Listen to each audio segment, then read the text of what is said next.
여러분, 지금 한국 교회가 성경과 얼마나 다르게 가고 있는지 이제 한번 성경 마태복음 전체를 보면서 한번 살펴보십시다. 한국 교회는요, 구원의 확신을 굉장히 강조하잖아요. 그죠? 실은 구원파보다 더 강조해요. 비웃는 건 건강에 해롭습니다. 그런데 성경은 구원의 확신을 경계합니다. 예. 오늘 마태복음 7장에 이 사람들은 구원의 확신이 있어요, 없어요? 예? 있지요. 너무 지나칠 정도로 있죠. 그게 완전히 자기들은 구원 받아놓은 당상으로 알고 간 거죠. 예.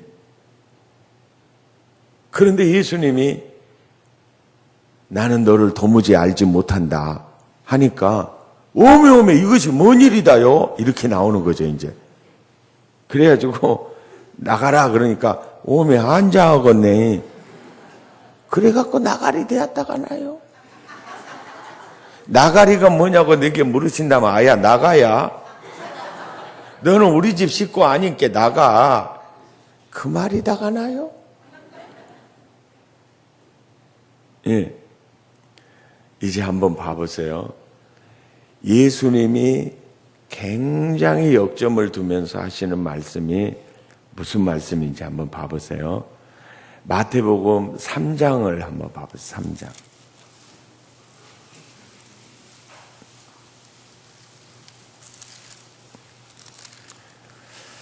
마태복음 3장 12절을 보시면 볼펜 있으신 분은 볼펜 내시고요. 손에 키를 들고 자기의 타작마당을 정하게 하사 뭐가 나오죠? 알곡을 동그라미 하시고요. 또 그 다음에 뭐가 나오죠? 쭉정이가 나오죠. 알곡은 결국 어디로 가죠? 쭉정이는요? 불구덩이가 어딜까요? 지옥이죠. 자, 또 한 장, 또 마태복음 13장으로 가보세요.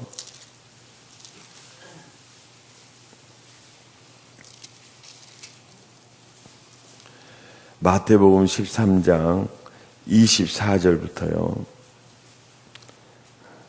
찾으셨으면 아멘.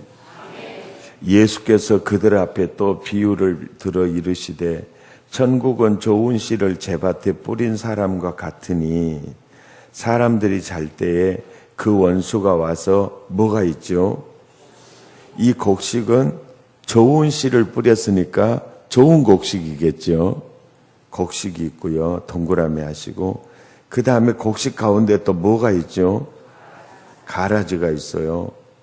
그런데 이 곡식과 가라지가 30절을 보세요. 언제까지 공존하죠? 추수 때가 언젠가요? 예수님 재림하실 때. 그때까지 교회 안에는 좋은 곡식과 가라지가 뭐하죠? 공존해요. 자, 또 한 장 넘겨보세요. 47절을 보시면은 찾으셨으면 아멘.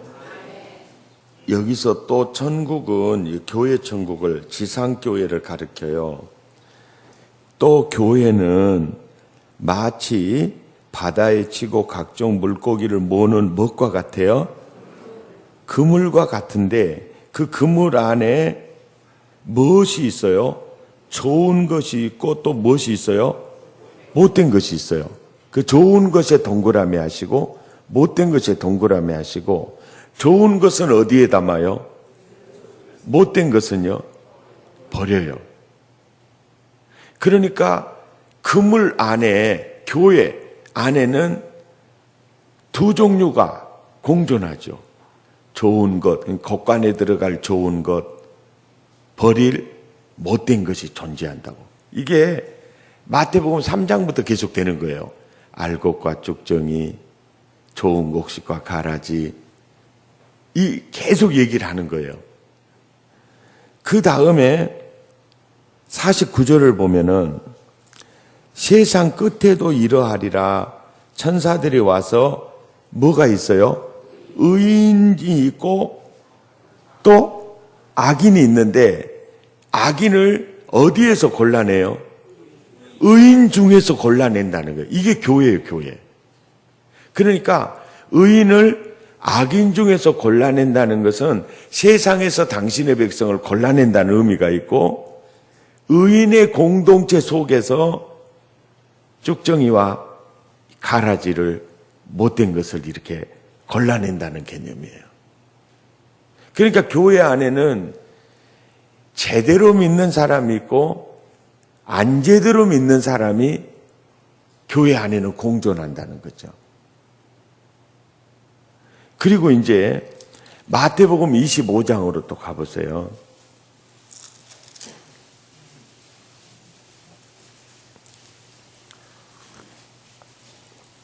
마태복음 26장은요, 가룟 유다가 예수님을 팔고 마리아가 예수님의 십자가에 돌아가실 장례를 준비하고, 그리고 성만찬을 하고, 그리고 겟세마네 동산에서 기도하러 올라가시고 바로 이제 골고다를 향해 가시거든요. 그래서 마태복음 26장부터는 이제 십자가 사건을 위해서, 이제 구속 사역을 위해서 가시는 일이고요. 말씀 사역이 25장에 마무리를 지어요. 이게 말씀 사역을 마무리를 짓고 26장부터는 이제는 십자가 사역을 위해서 가요. 그러니까 25장의 메시지가 굉장히 중요하다는 거예요? 안 중요하다는 거예요? 굉장히 중요하다는 건데, 마태복음 25장의 메시지가 중요한데, 마태복음 25장에 보면은요, 1절 시작. 그때에 천국은 마치 등을 들고 신랑을 맞으러 나간 열처녀와 같다 하리니 그 중에 5은 미련하고 5은 슬기 있는 자라. 이게 미련한 처녀가 있고 슬기 있는 처녀가 있는데 10절을 보세요. 시작. 그들이 사러 간 사이에 신랑이 오므로 준비하였던 자들은 함께 혼인잔치에 들어가고 문은 닫힌지라. 그 후에 남은 처녀들이 와서 이르되, 그들이 또 뭐라 그래요? 주여 주여라 그래요. 여기서 주여 주여라는 개념은 나의 구원자가 되셔서 나의 주인이 되셨습니다. 그 개념을 한마디로 주여고요.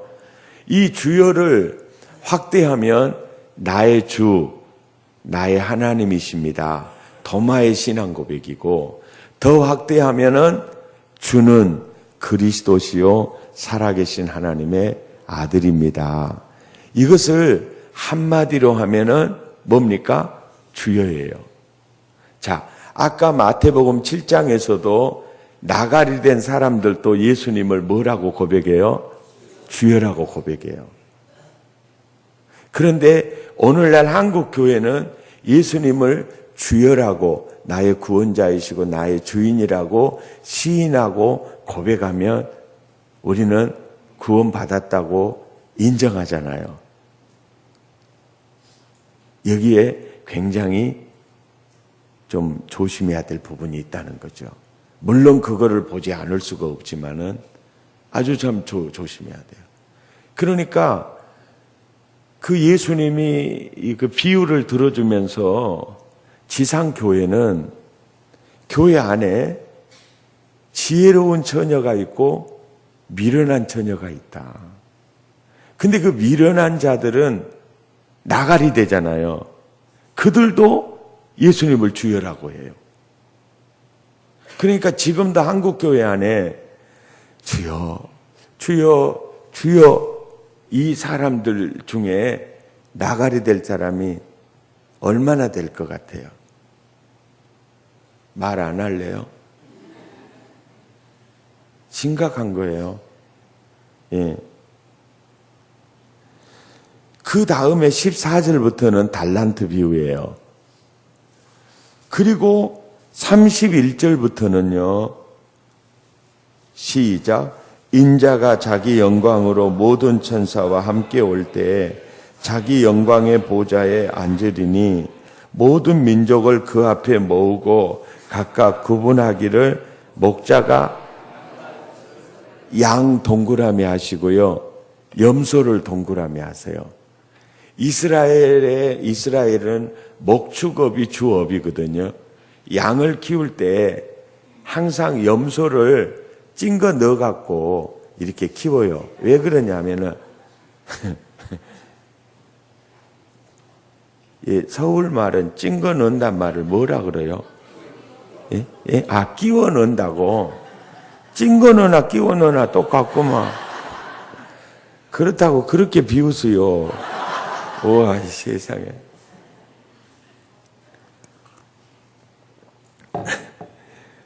이게 끼워 넣어요. 왜 끼워 넣냐면은 양들은 추우면 붙는 성질이 있어가지고 막 따닥따닥 붙어요. 그러면은 위로 올라가서 붙어요.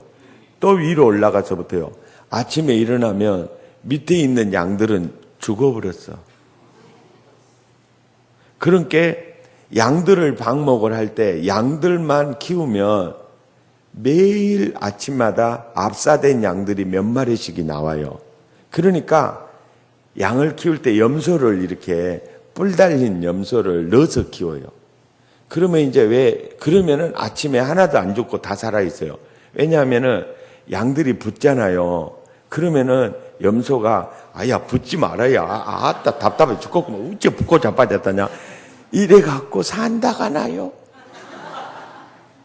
그리고 이제 방목이 끝났을 때는 이제 나나요. 그러니까 이 비유는 팔레스틴에서는 이 비유가 뭔 말인지 그냥 알아요. 세상 끝에도 그런다는 거예요. 이게 지금은 같이 있지만은 세상 끝에는 양과 염소가 나눠지듯이 진짜 바른 믿음을 가진 구원받은 자와 믿는 척하고 있는 종교인이 나눠진다는 거예요. 그런데 여기서 염소편에 있는 자들도 44절을 보세요. 그들도 대답하여 이르되 뭐라 그래요? 주여라고 그래요. 주여. 우리가 어느 때 주께서 줄이신 것이나 목마르신 것이나 나그네 되신 것이나 헐벗으신 것을 내가 본 적 있습니까? 그러니까 이 사람은 구원의 확신 갖고 있어요? 안 갖고 있어요? 갖고 있어요. 예. 그러니까 이 마태복음을 이렇게 보면은 성경을 볼 때 한 본문을 정해가지고 현미경으로 자세히 보는 맛도 중요하고요. 좀 산에서 좀 떨어져가지고 산맥을 이렇게 보는 것도 굉장히 중요해요. 그래서 성경을 이런 스타일로 보는 것도 매우 중요해요. 마태복음 28장을 쫙 펼쳐놓고 주님이 3장에서 말하고 13장에서 3번 거듭해서 말하고 또 7장에서 산상설교 결론에서 경계하고 또 말씀 사역을 마무리 지면서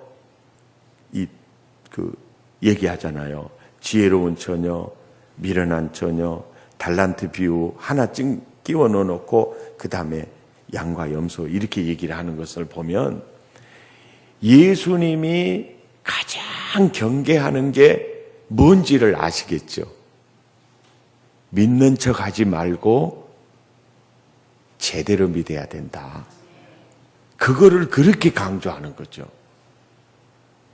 아멘입니까? 옆 사람 눈을 쳐다보면서 집이는 제대로 믿고 있는 거예요, 지금? 물어봐요, 한번. 사쿠라 아니냐고 물어봐요. 집이 쪽정이 아니에요? 그러고 물어봐요. 내가 본 게 쪽정이 같은데? 그러면서 물어봐요. 아멘. 이해가 되시죠? 아, 예수님이 그걸 굉장히 강조하시는구나. 자, 이제 마태복음 7장으로 다시 돌아오셔가지고,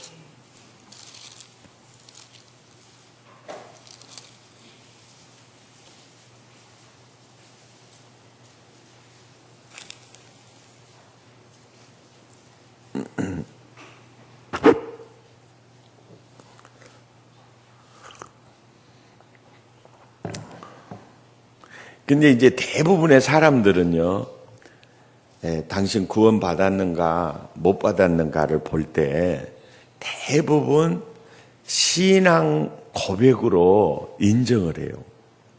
예수를 뭐라고 시인하고 고백하느냐. 이것에 굉장히 초점을 두고 있고, 그 다음에 세례 받았느냐, 집사냐, 권사냐, 이거, 그래, 뭐, 장로다, 그러면, 아유, 진짜 이분은 구원을 완전히 받아는 당상이시구나, 이렇게 인정을 해요. 또, 귀신을 쫓아낸다고 오면 이건 진짜고만 이렇게 되고, 권능이 나타나면 물어보지도 안 해보거든요. 그런데, 다른 사람도 그러고 본인도 그렇게 생각을 해요. 그런데, 그것을 주님은 이미 알고 계셨어요. 그래서 예를 드실 때 주여 주여 내가 주의 이름으로 선지자 노릇하고 주의 이름으로 귀신 쫓아냈고, 그럴 때 야, 내가 너를 도무지 알지 못한다. 이 불법을 행하는 자들아 네게서 떠나가라 하리라 그런 거예요.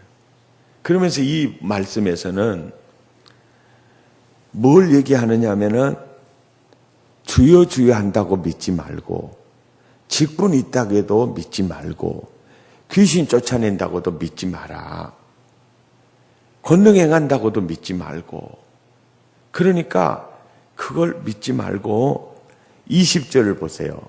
무엇을 보고 아, 이 사람은 진짜 믿는 사람이구나. 무엇을 보고 알라 그러죠? 열매를 보고. 근데 21절 보세요. 그 열매가 무슨 열매인가?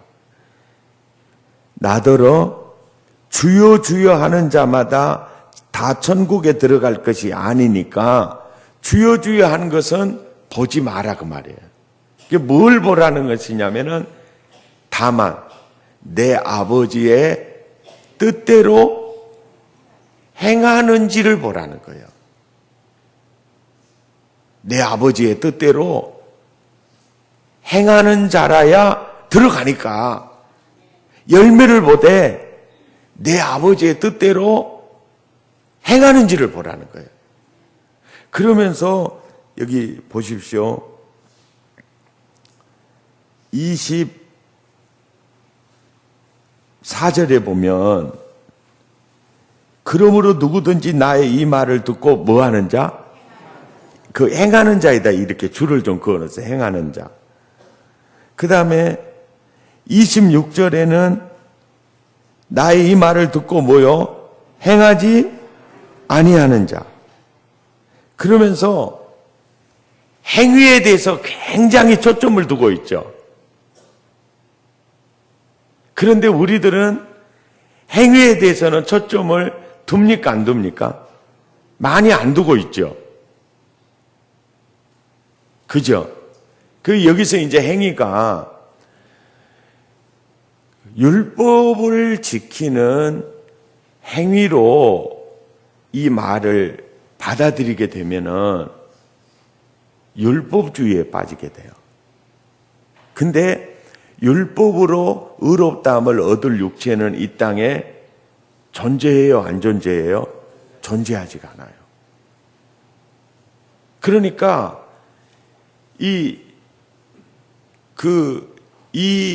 내 아버지의 뜻대로 행하는 자라야 할 때 내 아버지의 뜻이 글로 표현되는 게 성경이고 율법이다. 이 말씀대로 살지 않으면은 구원받을 수 없다. 이렇게 주장을 하게 되면은 율법주의가 돼버려요. 율법주의는 다른 복음입니다. 바른 복음은 따라서 합시다. 오직 은혜, 오직 예수, 오직 믿음. 이 세 가지 렌즈에서 벗어나면은 다른 복음이에요. 그러니까 저 일산에 가면 큰 믿음의 교회 변모 목사님이 마태복음 7장 21절을 가지고 여러분 예수 믿고 말씀대로 살아야 구원받아요. 마태복음 7장 21절 보세요. 주여 주여 하는 자마다 다 천국 간다 합니까? 아버지 뜻대로 행하는 자라야 가요. 예수도 믿고 말씀대로 살아야 돼요. 지금 한국교회에 구원받은 사람 몇 없어요. 예수 제대로 믿어야 돼요. 그러면서 자기 교회로 오라 그래요. 그래갖고 우리 목포도 큰 믿음의 교회 세웠어요. 그 여러분 어떻게 보면 예수도 믿고 말씀대로 살아야 구원받는다. 제대로 믿자. 어떻게 보면 굉장히 맞는 얘기 같은데 왜 거기를 이단이라고 정죄를 했느냐면은 나를 구원하기에 예수님의 십자가와 부활과 예수님의 사역이 나를 구원하기에 조금도 부족함이 없습니까? 부족합니까? 부족함이 없잖아요. 예수님의 사역이 나를 구원하기에 부족함이 없잖아요. 그러니까 예수도 믿고 말씀대로 살아야 구원받는다 그 말은 예수님이 나를 구원하기에 부족하다는 결과를 낳는 거예요. 예수님의 십자가와 부활의 충족성을 희석시키는 거예요. 그러니까 예수도 믿고 그걸로는 안 되니까 말씀대로 행하는 것을 버텨야만이 구원받는다는 것은 예수님의 십자가와 부활 사건을 믿지 않는 결과가 되는 거예요. 못 믿으니까. 그래서 그 교회를 신율법주의라고, 그래서 이단이라고 그래요. 이렇게 보면은 굉장히 열심히 있죠. 무슨 얘기인지 아시겠죠?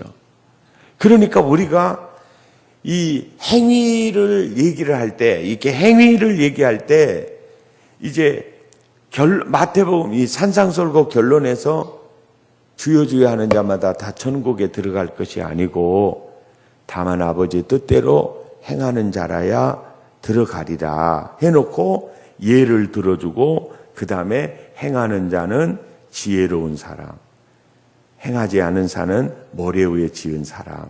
이래서 행위를 보라는 거예요. 행위를 보고 이 사람은 진짜 거듭난지 안 났는지를 알아라. 이 얘기가 이 말씀이거든요. 아멘입니까? 그러면 이제 여기서 이 성경을 읽으시는 입장에서는 이해가 안 되는 거예요. 이 본문이 이해가 안 되는 거예요. 그래서 이렇게 이해가 되지 않을 때는 성경을 해석을 할 때 저자의 안목에서 생각을 해보는 거예요. 그러면은 책을 쓰시는 저자들은 어떤 단어, 어떤 표현을 할 때 독자들이 이해를 못하겠다. 그러면 단어를 바꿔요. 문장을 바꿉니다. 그런데 이 문장밖에, 이 단어밖에는 쓸 게 없다. 그러면 할 수 없이 그 표현을 쓰고 이 책이 마무리되기 전에 이 헷갈리고 이해가 안 되는 문제를 어느 부분에 가서 풀어줘요. 이해가 되시죠? 마태복음 7장 21절을 풀어주는 곳이 있어요. 가르쳐 드려요. 그냥 끝내버려요. 가르쳐 드려요? 아까운데 진짜 저는 이걸 깨닫고 너무너무 큰 은혜 받았어요. 성경이 뚫리니까 너무 좋았어요. 진짜 이거 그냥 가르쳐 드리기 아까운데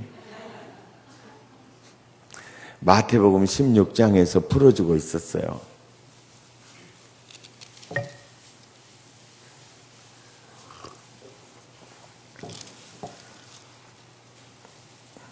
마태복음 16장 24절이요.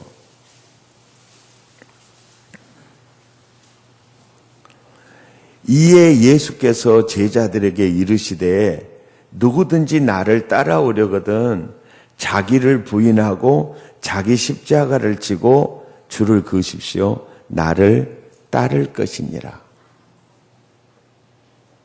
예. 그러니까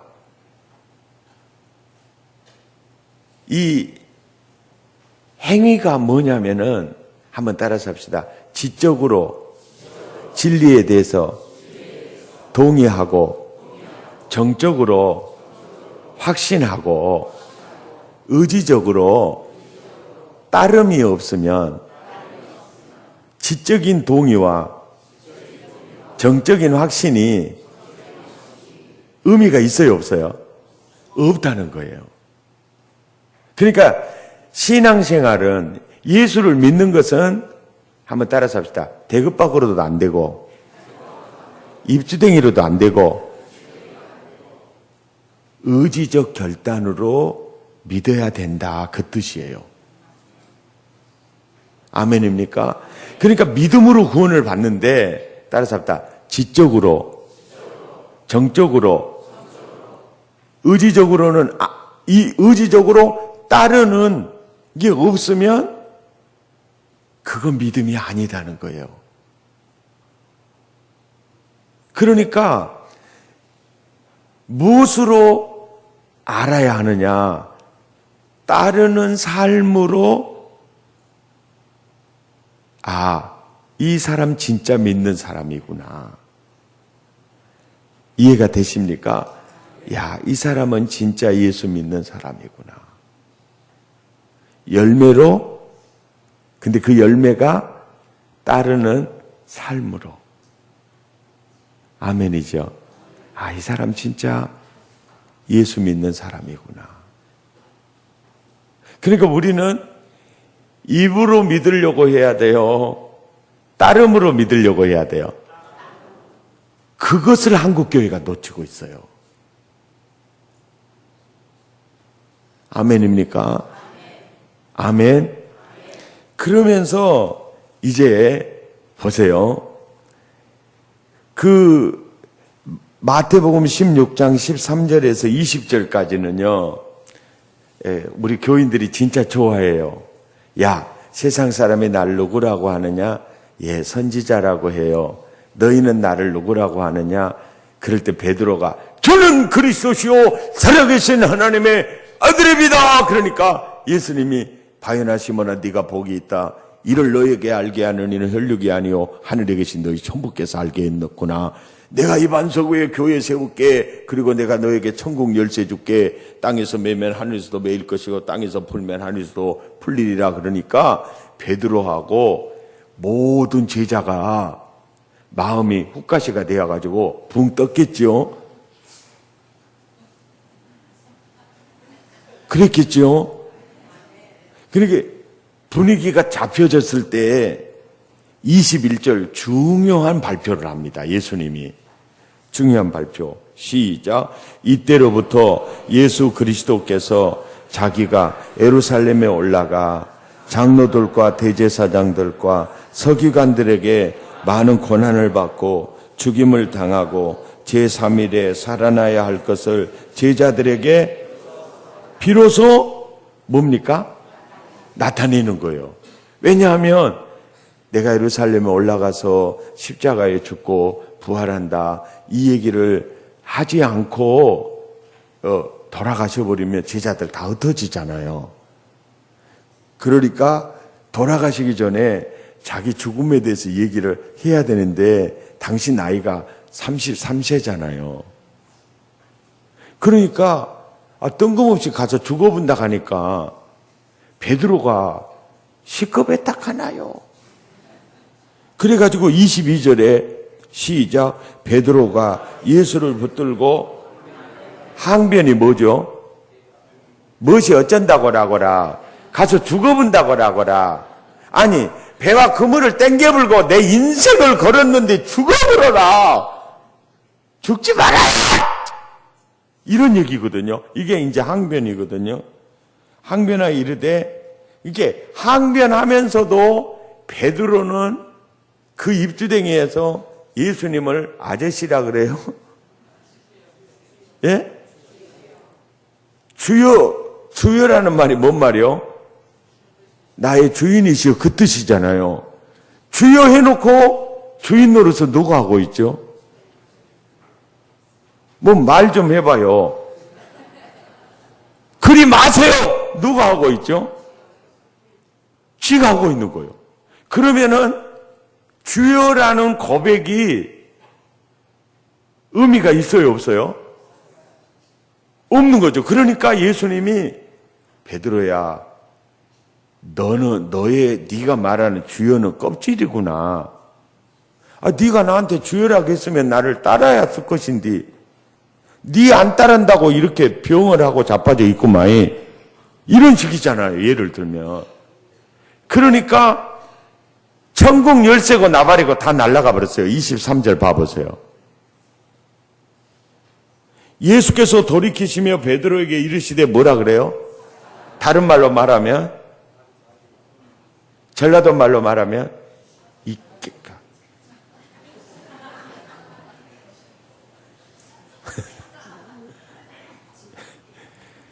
그렇게 이제 굉장히 강하게 책망을 해놓고 마태복음 7장 21절 이하, 야, 너 예수 믿으려면 반석 위에 믿음의 집 제대로 지어. 너 그렇게 지으려면 그러면서 이 얘기를 하는 거예요. 누구든지 베드로야, 너를 포함해서 누구든지 나를 따라오려거든. 자기를 부인하고 자기 십자가를 지고 나를 따를 것이니라. 그러니까 마태복음 16장 24절이 이게 진짜 믿음입니다, 여러분. 이거를 총체적인 믿음이다. 믿음의 종합 세트다. 한국교회는 이 부분을 놓치고 있어요. 그러니까 예수는 입으로 믿으려고 해야 돼요. 따름으로 믿으려고 해야 돼요. 감정으로 믿으려고 해야 돼요. 따름으로 믿으려고 해야 돼요. 따름으로 믿으려고 해야 돼요. 아멘입니까? 그러니까 이런 얘기예요. 입술의 고백이 삶으로 고백되지 않으면 믿음이 아니다는 거예요. 이거를 인격적인 믿음이다. 그래서 예수님을 만나도 인격적으로 만나야 된다는 거예요. 아멘입니까? 이게 중요한 거예요.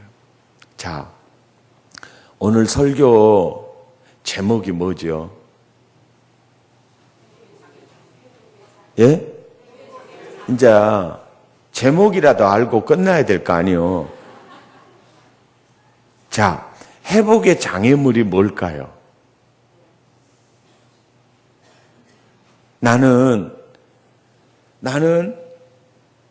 예수를 10년 믿었는데 복음 안의 행복도 복음 안의 눈부신 미래도 나는 경험하지 못했다. 그러면 분명히 복음 안의 회복을 경험하지 못했다면 복음이 문제가 있을까요? 내 믿음이 문제가 있을까요? 내 믿음이 문제가 있는 겁니다. 예. 그래서 회복의 장애물이 뭐냐면은 믿는 척하고는 유사품 믿음 붙들고 있다는 겁니다. 이게 진품 믿음을 붙들고 있는 것이 아니라 짝퉁을 붙들고 있는 겁니다. 옆 사람 눈을 쳐다보시고 집이는 어쩌냐고 물어봐요. 예. 여러분, 교회 안에 이런 분들 있죠. 집이는 좋겠다. 아버지 장로님, 어머니 권사님, 그저 봉사하고 헌신 많이 하고 기도 많이 해서 집이는 하는 일마다 그렇게 잘 된 것 같고 나는 나대에 예수 믿고 퍽퍽해 죽겠다. 이렇게 말하신 분들 간혹 있지요. 아, 서울은 없어요? 있지요. 근데 어찌 그렇게 웅큼해가지고 앉아 계세요? 이 사람 말이 맞아요, 틀려요?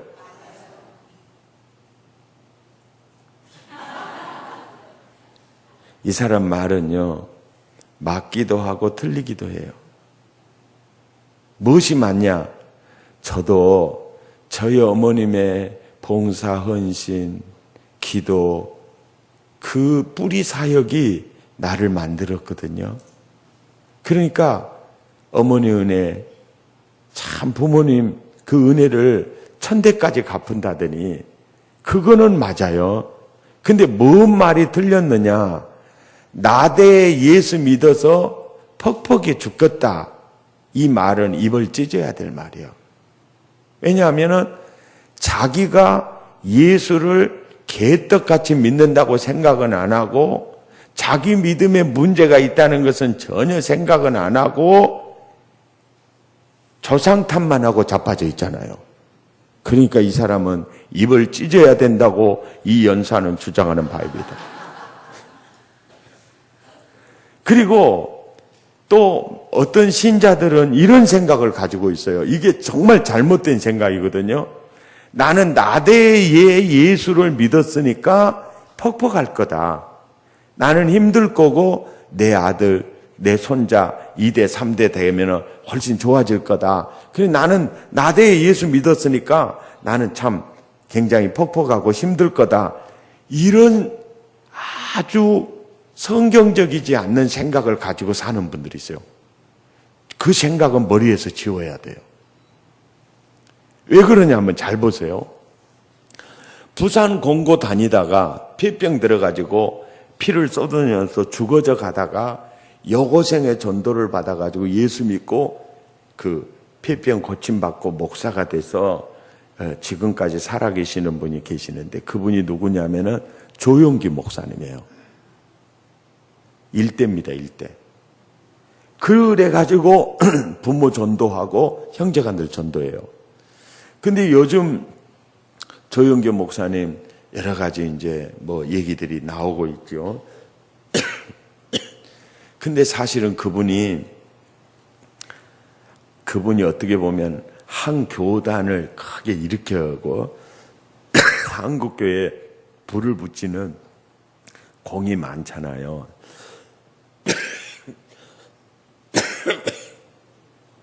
그런데 괜찮습니다. 그런데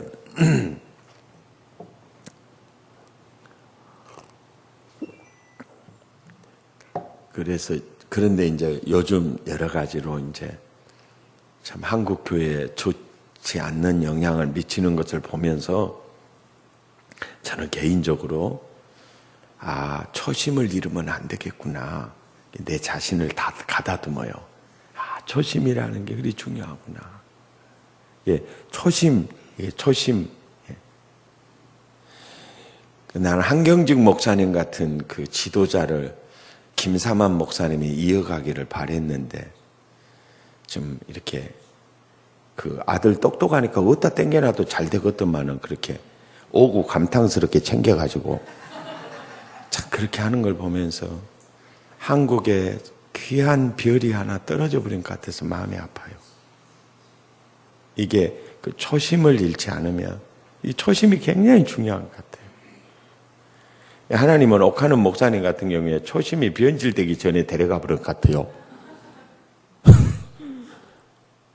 그 하용조 목사님 같은 경우에도 치매 와가지고 거시기 하면 어쩔 것이에요? 척도하러 올라가서 오동주야 다리 박아 그러면 어떻게 돼요?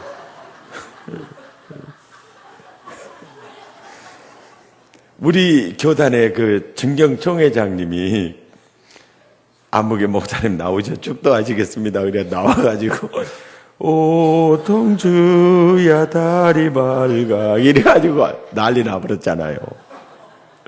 진짜예요.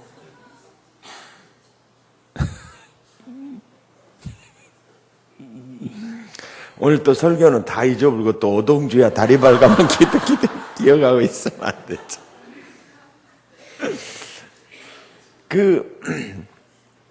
조영규 목사님 일대고요.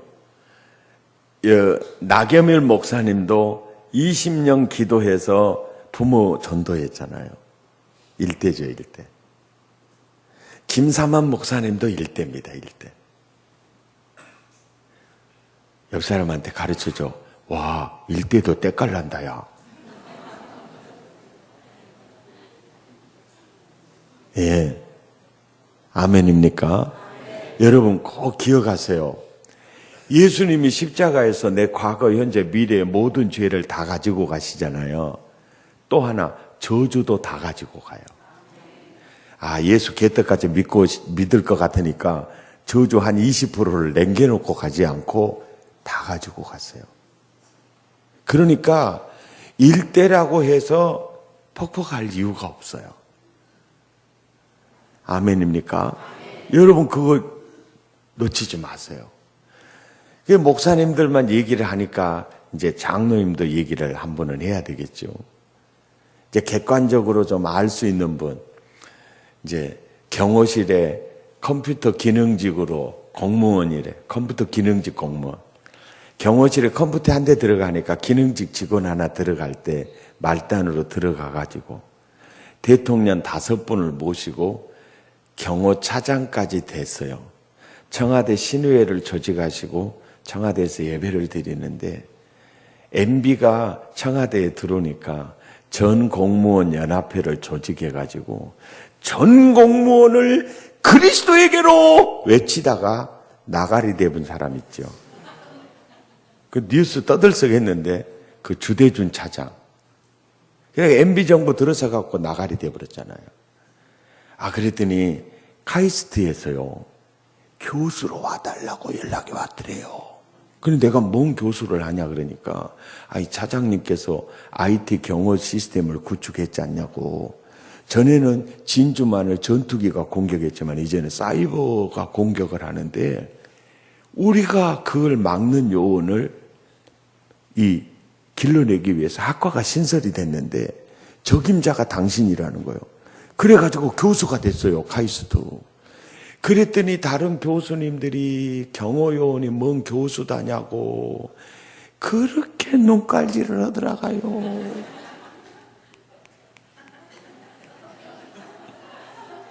못 살 것들이에요, 못 살 것들이에요. 왕따 시키고요, 같이 밥도 안 먹어주고요. 오메오메 교수 사이가 그렇게 징한갑습니다. 식사를 하는데 옆에서 교수님들이 밥 먹으면서 하는 말이 MB 정부도 알아보겠다. 석유 한 방울도 안 나오는 이 나라 과학기술만이 소망인데 교수 연구비를 깎아버린 나라가 이 나라가 어떻게 제대로 되겠냐. MB도 되게 진짜 깝깝하다 그러면서 밥 먹으면서 자기들끼리 막 조제되더래요. 그때 딱 대급하게 뭔 생각이 나냐면은 내가 경제기획원 예산처에 가가지고 저 교수님들 말한 대로 가서 조제 불고 어떻게 하지 돈을 타다가 저 포켓에 넣어줘야 되겠다는 생각이 딱 들었어요. 경제기획원 예산처에 가가지고 그 교수님들 말한 대로 막 조제되기를 시작한 거예요. 아유, 차장님, 제가 답을 찾아보겠습니다. 빨리 찾아보라고. 그래갖고 일주일 만에 전화가 왔어요. 답을 찾았습니다. 어떻게 찾았냐고. 예비비에서 드리기로 했습니다. 죄송합니다. 줄라면 불어 터지기 전에 빨리 주라고. 그래가지고 통장에 돈이 들어와가지고 200~300억이에요. 교수들이 이렇게 나눠주니까 와, 눈깔질하는 교수님들이요. 어디서 이렇게 훌륭한 교수님이 오셨냐고. 계속해서 먹잇감을 물어오도록 대외협력부총장으로 추대하는 것이 어쩌겠냐고 해갖고 7개월 만에 부총장 됐다가 나요. 이분이 쓴 책이 이제 바라봄의 법칙. 오직 주만 바라보고, 오직 하나님만 바라보고, 오직 꿈만 바라보고. 이분이 누구냐면 경남 산천 사람인데 큰아버지하고 아버지하고 사업하다 망해서 큰아버지가 아야, 자네가 덤터기 뒤집어 쓰고 거제도로 피난 가 있으면 내가 뒷수습 보고 자네 데리러 갈게. 형님, 알겠습니다. 그래가지고 어린 대준이를 데리고 거제도로 밤보따리를 싸가지고 갔는데 기다리게 해놓고 오지 않는 형님 때문에 아버지 엄마가 거기서 돌아가세요. 고아가 된 거예요. 너무너무 배가 고파 동네를 걸어 다니는데 교회 앞에 주 예수를 믿으라. 주 예수. 자기는 주대준. 아, 우리 주씨 집이 있구나. 이 집에 들어가면 박대는 안 하고 밥 한 끼니라 죽었다. 그래갖고 주 예수 씨 집에 들어가가지고 거기서 주씨하고 접선이 됐어요.